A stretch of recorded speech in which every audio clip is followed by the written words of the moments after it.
Section 4. Unit 3, Legislation resulting from the subprime mortgage crisis. Lesson 1, Recovery Legislation, HARA and ARRA. Lesson 2, Regulating Residential Mortgages, SAFE and MDIA. Lesson 3, Dodd-Frank and the Consumer Financial Protection Bureau. Lesson 4, Legislative Alphabet Soup. How the CFPB protects consumers.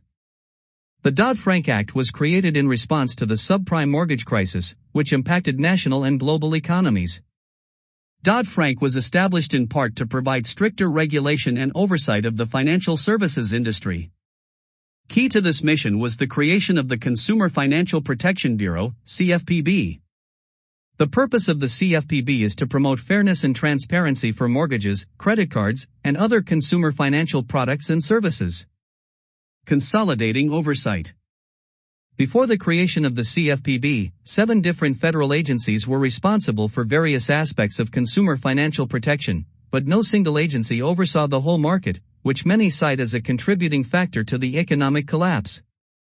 The CFPB consolidated several authorities scattered throughout the federal government.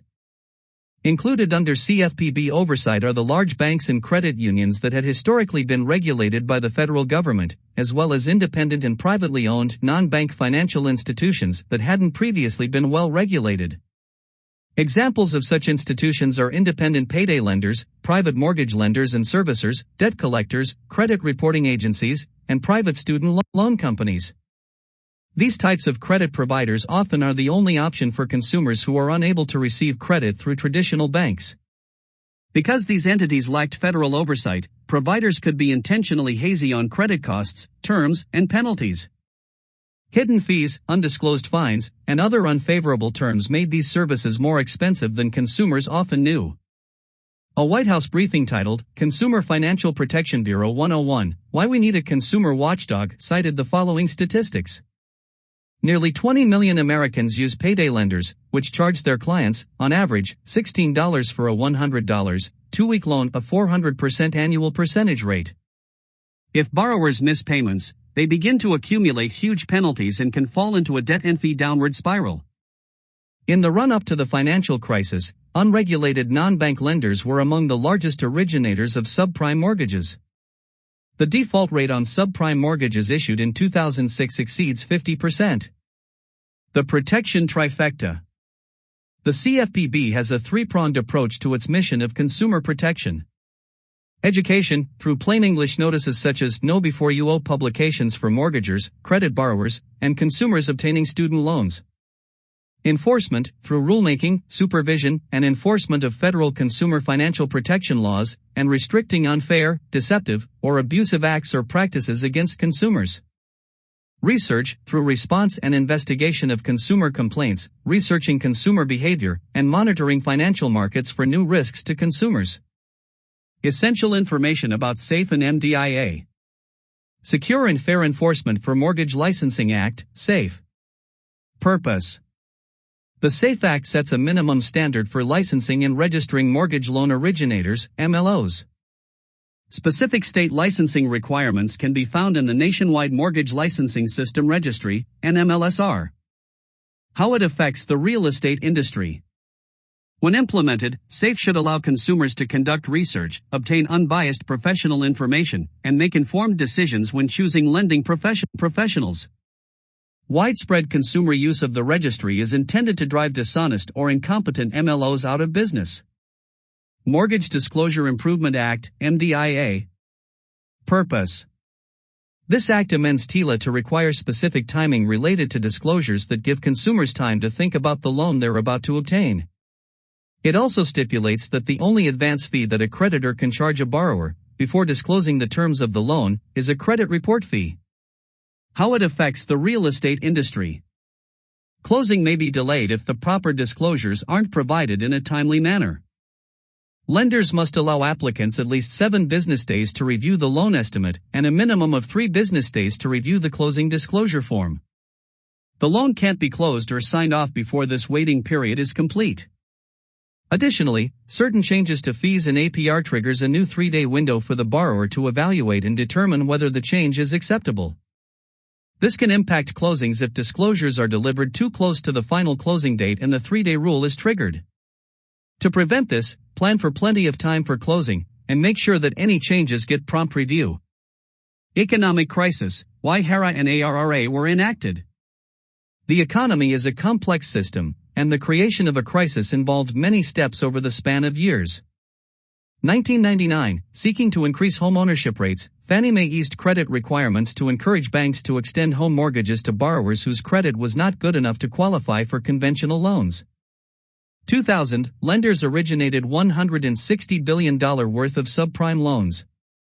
The Collateralized Debt Obligation (CDO) and Asset-Backed Security was created, which over time evolved to include the mortgage and mortgage-backed security (MBS) markets, including, notably, subprime mortgages. 2000 to 2001, the Federal Reserve lowered rates 11 times, creating an easy credit environment that increased the number of subprime mortgages. 2002 to 2006, HUD required Fannie Mae and Freddie Mac to increase their affordable housing goals, buying $434 billion in securities backed by subprime loans. Fannie Mae and Freddie Mac ramped up purchases of subprime mortgages. With an assured secondary market, primary market lenders offered more and more loans to higher-risk borrowers. Housing prices began ratcheting upward. Investors and speculators entered the residential real estate market in droves. By 2005, nearly a third of all residential real estate purchases were made by investors.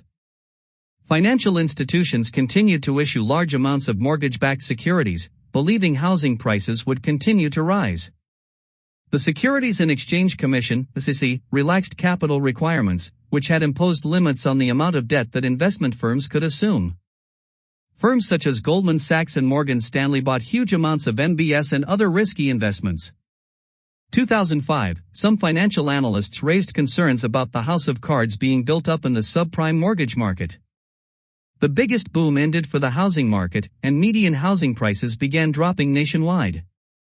Some insurance companies stopped insuring CDOs, and financial firms began pulling out of the CDO game. Massive layoffs occurred in financial sectors. 2006, by August, home construction was down 40% compared to the prior year. Large financial institutions began reducing their exposure to subprime mortgages. 2007, house sales declined. This year was the biggest home sales drop in at least 25 years, according to the National Association of Realtors. 2008, the stock market dropped and continued to drop. The housing and financial sectors continued to crumble, with layoffs, bank failures, and takeovers all occurring. The federal government took control of Fannie Mae and Freddie Mac and nationalized them, which panicked the financial community and Wall Street, which relied on the government-sponsored enterprises, financial service corporations created by Congress, to connect investors and the mortgage market. Stock prices dropped further. Hundreds of buyers, sellers, and others were arrested for mortgage fraud. Recovery legislation, HERA and ARRA. The Housing and Economic Recovery Act of 2008, HERA, was created to address the subprime mortgage crisis. Some of the strategies it employed included the Hope for Homeowners program, which aimed to stabilize the housing market by preventing foreclosures and helping subprime borrowers refinance into more affordable fixed-rate mortgages. The program encouraged lenders to write down principal loan balances to a maximum of 96.5% of the home's new appraised value, since home values had fallen for many of these properties. The Federal Housing Administration, FHA, was authorized to insure up to $300 billion in new 30-year fixed-rate mortgages for this purpose. The Neighborhood Stabilization Program, NSP, which gave emergency assistance grants to states to purchase and redevelop foreclosed and abandoned homes and residential properties. NSP is a component of the Community Development Block Grant, CDBG, program. Creation of the Federal Housing Finance Agency, FHFA, which regulates and manages the finances of the government-sponsored entities Fannie Mae and Freddie Mac. The Safe Mortgage Licensing Act and the Mortgage Disclosure Improvement Act.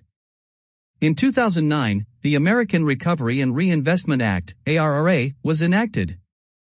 Called the stimulus package, its goals were to create and save jobs, spur economic activity, and increase accountability and transparency in government spending.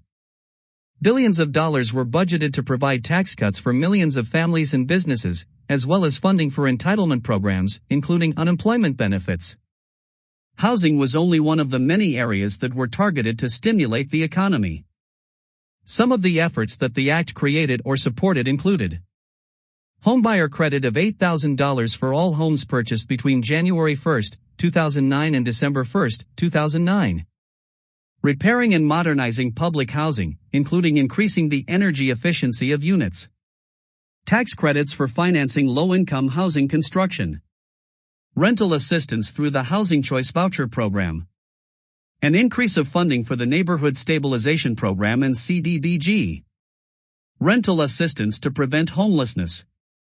Mortgage assistance to wounded service members. Some of the programs created from recovery legislation have since ended, while others have been renewed or are expected to continue until a targeted completion date.